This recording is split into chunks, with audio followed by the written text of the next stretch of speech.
Welcome to Business Class. I'm Steve Ekstrom from Learn Tourism, a nonprofit academy dedicated to advancing the tourism industry through innovative training and sustainable practices. Our mission? To empower travel professionals and communities with the knowledge they need to create meaningful, authentic, and sustainable tourism experiences. Ready to join us on this journey? Visit learntourism.org and start making a difference today.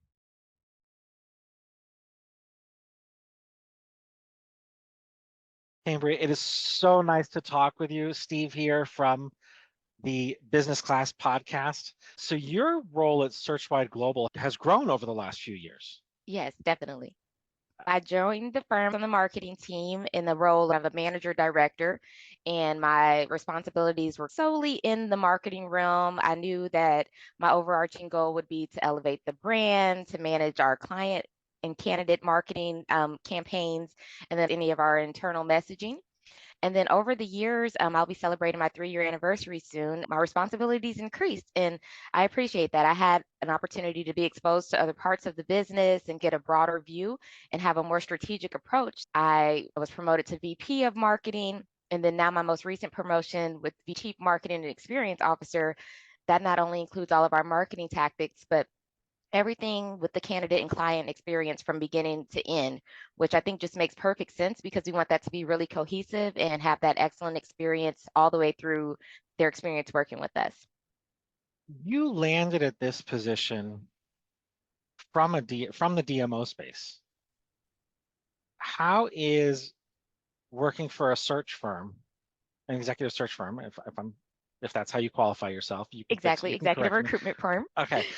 How is that similar to working with a DMO? Sometimes people will ask me, do you miss working for a DMO? And now I actually feel like I work for all of the DMOs. That same excitement that I would get working in-house, I get that, but for each one of our clients. Every client that comes through, we create a custom position overview for them. To me, that reminds me of my days of creating visitor guides because I look at it through the lens of not only are we marketing the position, but we have to market the place as well because these people are having lifestyle changes. They more than likely are going to be moving into this community if they don't live there already. And what would they want to know? What's the quality of life? What is it going to be like, not only for them, but for their families and their significant others that may be moving with them? So I put on my DMO in-house marketing hat and look at that and make sure that I'm choosing really engaging images, telling the story of the destination and what it's really like to be there, as well as what it's going to be like to work there. If you could change something about the industry in which you work, what would you change? I would change the barriers to entry to our industry. I think it's something that we're working on right now. It will probably continue to be a work in progress, but when I see young people who have no idea about this industry or have a sense that they don't think there's a place for them, if I could break down those barriers and just show them that the opportunities are endless. I'll actually take a quote Mike Gamble shared recently that from a GED to a PhD, there's really a place for you in this industry. And if we could really lean into that and take away those barriers, if I could wave my magic industry wand and do that, to me, that would be amazing. Where are you based? So I'm based in Dallas, Texas. Did you grow up there? Primarily, so I feel like I have to claim it now because I've been here more than half my life, but I'm actually was born in Wisconsin. That's actually where my name comes from, Cambria, Wisconsin. I was named after a little town there. And then the first half of my childhood, we lived in Indiana. If you weren't in Dallas now, where would you be? I think about that. And when I think about US destinations, I've always had a love for the Bay Area of California. Each time I visit there, it gives me that feeling of like home. So I enjoy that. I know things change over the years, but I've always enjoyed that area. And I also really DC in the DMV area. I'd say probably since about 2008, I found myself there maybe once a year and I have a great time every time. So if I ever had that, like, where would you live here in the US? Those would probably be my two cities. Where is the next destination on your bucket list for international travel, for leisure travel? Sure. For leisure travel, my next planned trip is to Belize, but I've been there before. And the place that I have not been and I really still want to go is Bali. It's just always been on Mm. my list. I love the whole Zen vibe that they have that they're known for. So that's a bucket list trip. And I know that's one of those ones I'm going to need a significant chunk of time to really enjoy it and unwind. But that's on the list for sure. We both travel quite a bit. Yes. What is one thing you have to take with you everywhere you go? Oh gosh. Besides the obvious, just phone and things like that, I guess I'm a little bit of a self-proclaimed germaphobe, and I have my little go-to packet of my certain hand sanitizer I like to use, my hand lotion. So I call it my little go bag. It has like my favorite lip products and all of that. And that's like my little pouch that I have to have with me every time I go on a trip. Do you keep a bag packed? Like I used to have to travel 130 something nights a year, and I always had a Yeah. bag packed. So like the little go bag, it stays ready. That's we know that's trip bag. And then I have like my packing cubes and my little system, but I have my routine and my list that I know to go through each time. How would you describe yourself? As a leisure traveler, so I am the planner. I do have my itinerary. I have this app that I like and I plan everything out, but I will say I'm a planner with flexibility. So especially if I'm traveling with a group, my friend group knows to already look out for the itinerary and my suggested packing list, but they also know that we don't have to go minute by minute. But I just like to have a backup plan. I always hate if you're on vacation, you have a limited amount of time. And if we have to spend time there researching and trying to figure out what to do versus we can refer to the itinerary and here are some options. Not to say that if something pops up, we can be spontaneous, but that's my style. I just like to have kind of a plan in place and a little bit of a guideline for me. They say there are two types of people in the relationship, in any Yeah, relationship, and it's the one that has the itinerary and the plan and the tickets, and the other one who's like, where are we going? exactly. And First, you have to have balance. I think for me, in business travel, I know where I'm going. I've got everything booked. I use an app and just keep everything squared away. Leisure travel, I've shown up at the wrong airport on the Oh wrong my gosh. day. I'm like, whatever, I'll get somewhere. I'm not worried about it. Yeah. When you were growing up, what did you think you were going to do as a big kid? Wow. So I went through this phase of when I learned about genetics in school, and I was just obsessed with it. I had a total nerd out moment, and I thought I would be a geneticist. I went down the rabbit hole of learning the different chromosomes and all that. So I had that little brief stint. And then as I got a little bit older, I got interested in the communication side of things. In high school, I was our high school news anchor and class president and all those kind of roles. So I thought broadcast journalism would be my route. And then I got in college and realized I still like the communication style side of things, but I want to be more behind the scenes. And that's when I found an interest in public relations. And I always attribute that to actually introducing me to the industry. I knew I wanted to work in public relations. I joined the organization PRSA, Public Relations Society of America. And within that, they have the travel and tourism section. I had already been involved in my local chapter. And then I saw that section and the conferences that they had and the destinations they got to go to. And I thought, what job do I have to do to get to go there? That was my route here. But yeah, a long ways from science to what I do now. How do you think that interest in science that you had then and that want to research and that knowledge gain, how do you think that benefits you in your current job?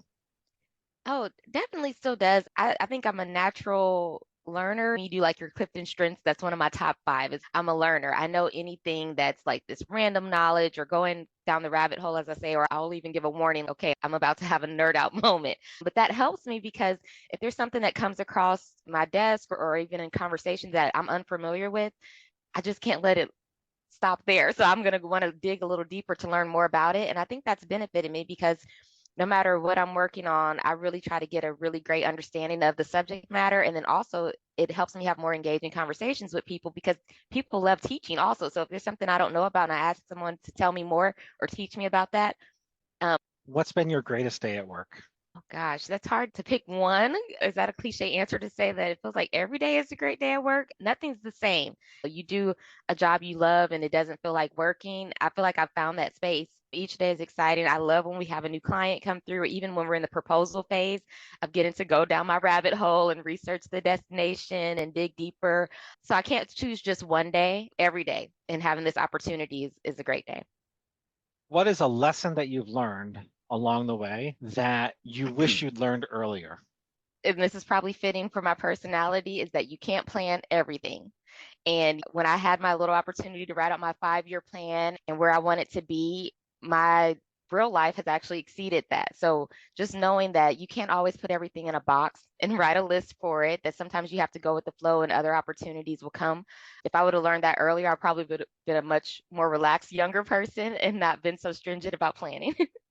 What's on your 5-year plan now? On my 5-year plan now, again, the position I'm in now, this would have been awesome to have even 5 years from now.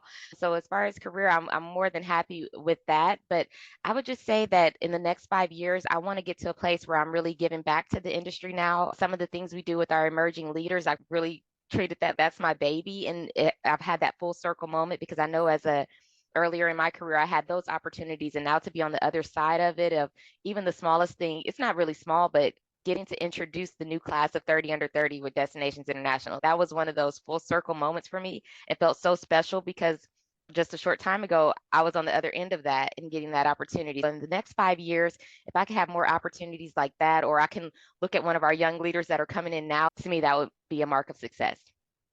Who do you look up to as a mentor? So a couple people, my mom is for one, like she's my number one mentor. So all of my life lessons I learned from her, and just looking at her life, and like she was one of those people that she made sure that all of the lessons that she learned the hard way, that she would give me the cheat codes for, and that helped me so much. And I call her my life's biggest cheerleader. No, she's one of those people, if you ever need a pep talk, you call her. I joke sometimes and tell her she's infomercial, like where everything's super exciting and it's the best thing you've ever seen. But I love that because I think everyone needs a cheerleader in their corner.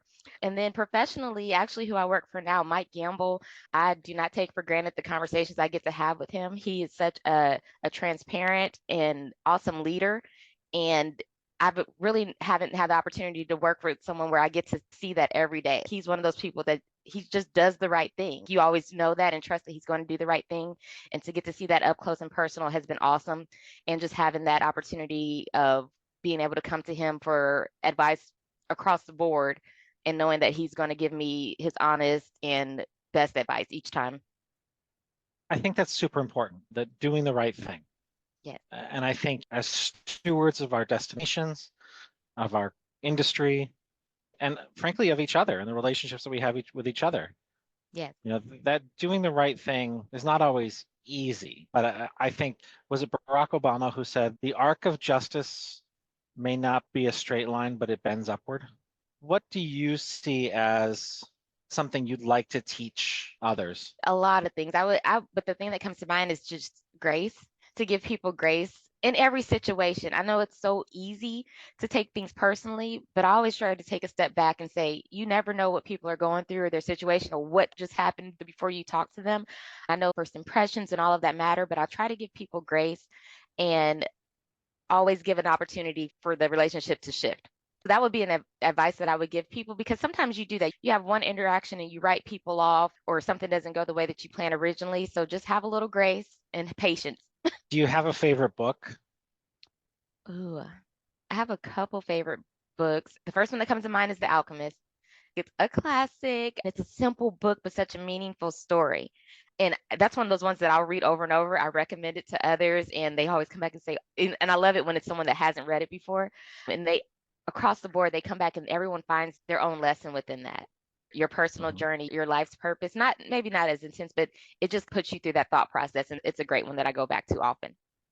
It's also one of those books that's great when you're at certain points in your life Yes, where you need to reflect, because absolutely. Paulo Coelho, the author of the book, asks some really pointed questions or gives some really thought-provoking moments throughout that book. So I would agree. Absolutely. That's a good one. Are you an avid reader, or what are you reading now? I have a couple of different books. I just recently read Bozoma St. John's book, Living Life Urgently. I like her. Hmm. She's one of my people I look up to. I just feel like she is an awesome example of an unapologetic woman who is just doing amazing things. And she comes from the marketing world, just really great story. But this book delved into a bit more of her personal life and some of the things that she went through that I had no idea. You look at her on Instagram, she's just living her best life. Everyone has their challenges throughout. And it was a good one. Like that was one of those ones I read really quick. And then I've started adding things to my Amazon cart for my upcoming trips of just Um, a couple other books. But that would be one of my most recent ones that I really enjoyed. I see you have a stack of books behind you, I organized do. by color. Yes. What does that say about you? I don't know. I might have to ask other people, is your background real? And I'm like, yes. And I go grab a book off the shelf. I like that. I think it speaks to I am a visually creative person. I like ordering things, which you probably have already figured out from this conversation. And to me, it makes sense. But yeah, they are my real books, and I've probably read most of them if they're already on this shelf because I have a system for that as well. There's a great quote out there, and I forget who said it, but it's always a sign of a good life is to always have more books than you'll ever be able to read. Oh, What are you most looking forward to? the future and the opportunities, the unknown. Because again, like I said, no matter how much I planned, the way that life has gone, you get these unexpected surprises, and it makes me excited for what's to come, and I'm open to it. What would you like to ask me? So, what's your favorite book? Now that I know that you read as well. One of them that has always stood out to me is The Art of Happiness, which was written by the Dalai Lama and a Western psychiatrist. Yes. So it talks about both the psychology and the theology behind happiness.